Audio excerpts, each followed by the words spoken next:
So I'll give you a little test. You are sitting in a boat with your mother and your spouse and your child. So let's imagine you have all three. Not your mother-in-law, your mother. Huh? It's important for the exercise. The boat is sinking. You can save only one person. Oh, no. This early in the morning, no, I can't do this. Who do you save? Child? Spouse? I made no comments about your marriage. Okay, it's fine, or whatever it is. Your mother? No. Child. So in the West, 60% save the child, 30% save the spouse. In the East, 80% save the mother. The mother is sacred. East and Arabic countries also. Okay, so from Arabic countries eastwards. Why this? Mother is sacred. Is that good or bad? It's just different. Exactly. Cultural intelligence is about it's just different. It's not about interpretation. It's about perception, observation. So you perceive and you observe, but you don't judge. If you start going into your own filter, you will lose points. You will be less effective. So I have made a little drawing around what I wanted to talk about today. So this is my flip chart. So in the middle you see CQ, and then you have company strategy, company culture,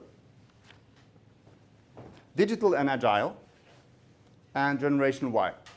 So why these four things around cultural intelligence? I think these four things are essential for success over the next years. We talk about the future is now, tomorrow is here.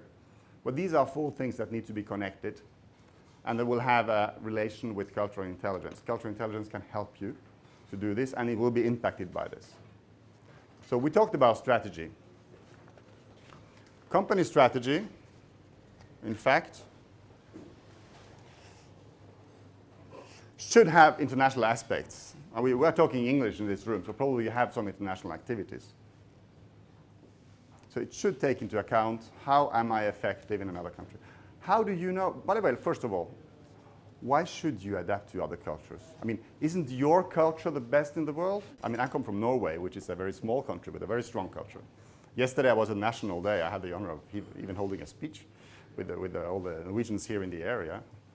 We are very proud of our culture. It's a very strong culture. It's a very homogeneous culture. It's the sixth most homogeneous culture in the world. So I have a big handicap to becoming cultural intelligence, because we are so it's like, ooh.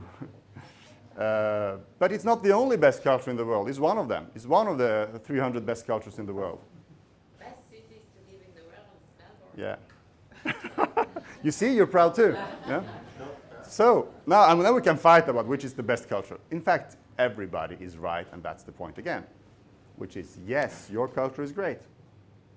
No, the other cultures are not bad. They are great too.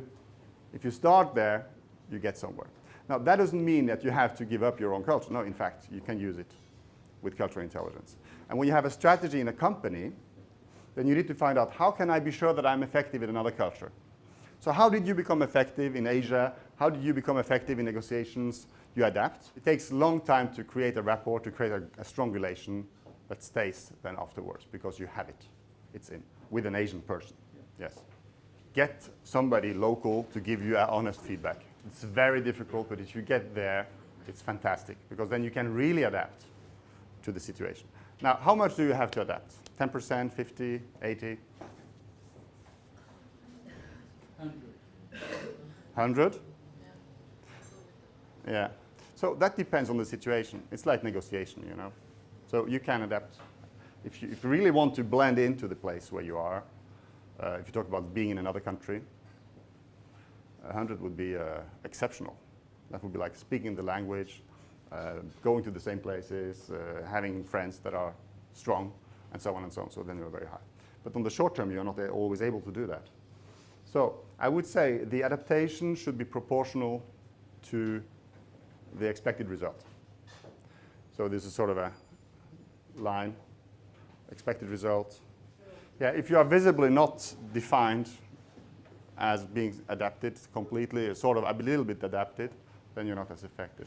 If you are super non-adaptive, I will build a wall against your country and you will pay for it, I'm not adapting to you. Then it's a negotiation posture. It's a provocation. I come from a big company and I go to a small country and I will build a plant here and you will abide by my rules. I was in a conference last week with a lady from Google talking before me about Google's company culture, which is great and fantastic, and the leadership team, top leadership team, in fact, their feedback results and peer feedback and everything is transparent to the whole organization. And we have a panel after, and then I talked about cultural intelligence after her, and then we two were in a panel, and there was a question about, 360 and all this. And so I asked her, so how is the 360 working in Japan? And she said, oh, not very well. No, you can't have a 360 in Japan that works well because they will not give you the facts in the 360. They will fake it. Yeah, they will lose face if they do that. Or China may be similar and other areas in the same area. So it's really about not thinking that what works here works there, but to check and to find out. And then adapting as much as you need to. I mean, if you are Google, you are an American company, you want policies to be applied worldwide, but you cannot have them applied in the same way. So it's about how much.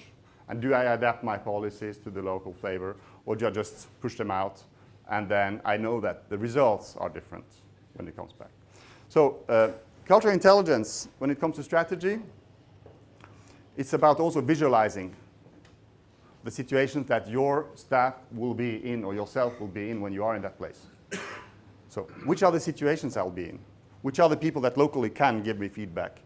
What kind of settings will I be more effective in? Is it a business setting? Is it a social setting? Is it a project-based thing? So that's on the strategy side. I also would stress that a company that has international activities should have talent that has international capability. So you should measure your talent also in terms of are they able to interact with others. And that comes to two things that we, in cultural intelligence, which is cultural intelligence, it's a science that has been defined 15 years ago more precisely, and they have a lot of stuff behind this. And I've tried to simplify it by giving you this couple of elements about what we call drive, which is, can I do it and do I want to do it? So when you come to a new place or when you receive people coming from another culture, do you want to adapt? Really? Do you really want to adapt 100%? Doesn't function in the same way with all of us. And are you able to do it? And if you talk about that on a personal level, okay, you understand. If you talk about in a corporate level, you need to measure it. So you need to assess cultural intelligence.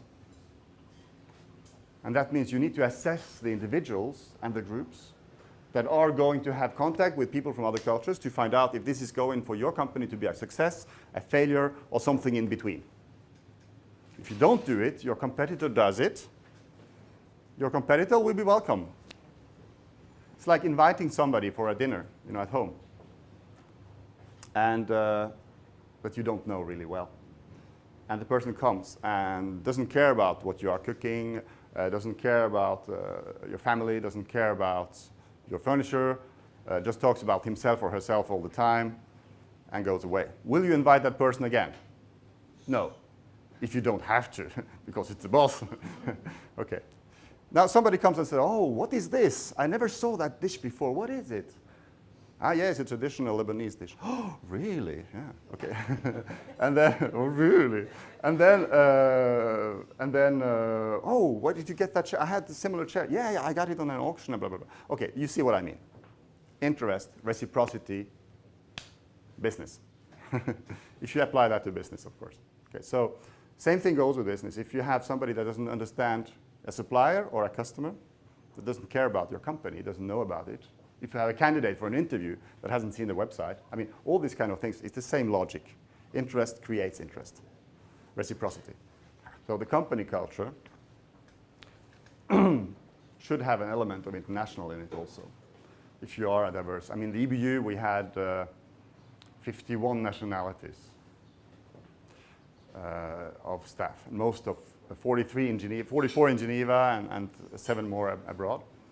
And the culture should reflect also that. You cannot push a culture upon these diverse populations. So when you talk about company culture, you also talk about diversity and inclusion.